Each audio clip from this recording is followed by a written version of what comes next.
నేను ఎంతో చింతిస్తున్నాను యేసుప్రభా. ఈరోజు నా జీవితాన్ని మార్చేసా, నా చేదు లాంటి జీవితం యేసుప్రభా.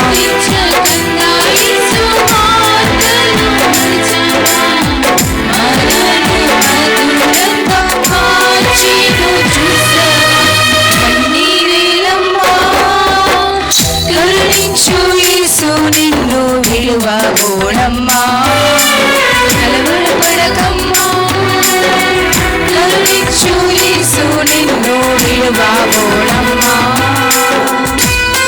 నీకెవరూ లేరని, ఏం చేయలేరన్నారా? నిన్ను నిరాశపరిచారా?